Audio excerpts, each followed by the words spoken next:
is Marley Bird, and in this video I will teach you how to make the squishy Fisherman's Rib knit blanket. To follow along, make sure you download that free pattern. I've put a link in the video description box right down there below, and while you're down there, smash that like button. A full list of the materials needed is in that pattern, so make sure you check that out. Let's jump in.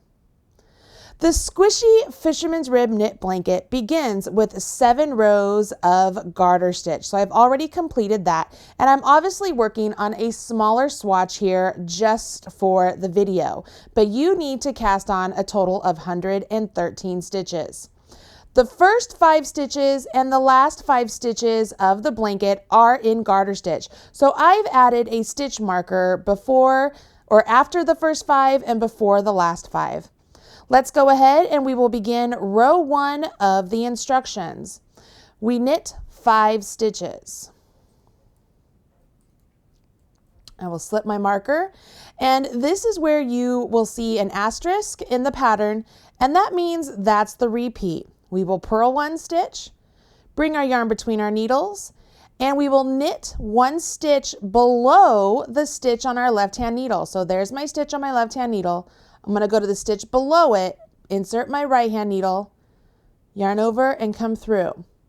Now, as I let the stitch fall off of my left-hand needle, it is stopped by the stitch I worked into, and that's called a knit 1 below. I purl the next stitch, and I knit 1 below. I will continue this all the way down to the last 6 stitches, always working into that knit 1 below the stitch on my left-hand needle. When I get to the last 6 stitches, I will purl 1. I'm going to slip my marker if you've added a marker, and then knit the final 5 to keep those final 5 stitches in garter stitch. Turn my work, and we are using circular needles to accommodate the number of stitches used in the blanket. We are not working circularly, just back and forth. For row 2, we begin with knit 5.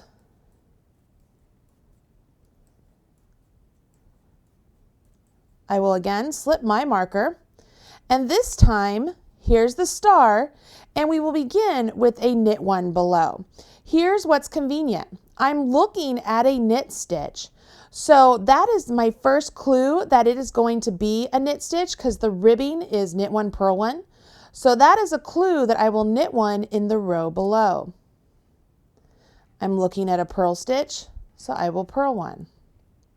I'm looking at a knit stitch, so I will knit 1 in the row below. Purl 1, knit 1 in the row below. Purl 1, knit 1 in the row below. Continue on to the last 6 stitches.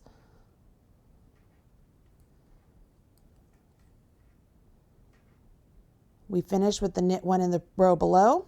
I will slip my marker and knit to the end. For the rest of the pattern, you repeat rows 1 and 2 until your blanket measures 46 inches or 117 centimeters. You could always make it longer if you wish, but that will use more yarn. At this point, the fabric doesn't look like much is happening yet. It's as you continue on that you will really begin to see the columns of knits and purls. I do want to recommend at this point you do use what is called a lifeline. Lifelines are a way for you to be able to rip back your work should you find a mistake without losing any stitches. If you need extra help with lifelines, I will put a link to some instructional videos in the video description box below so you can get some help there. I want to pull in another swatch I have worked up in Fisherman's Rib so you can see what the body of the fabric will begin to look like.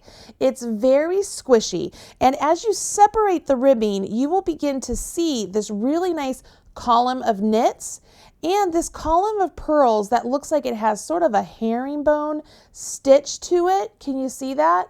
It's a very beautiful stitch and is commonly referred to as the cousin of the brioche or the easy brioche stitch. It is also reversible, which is something that makes this blanket really great, is both sides look the same.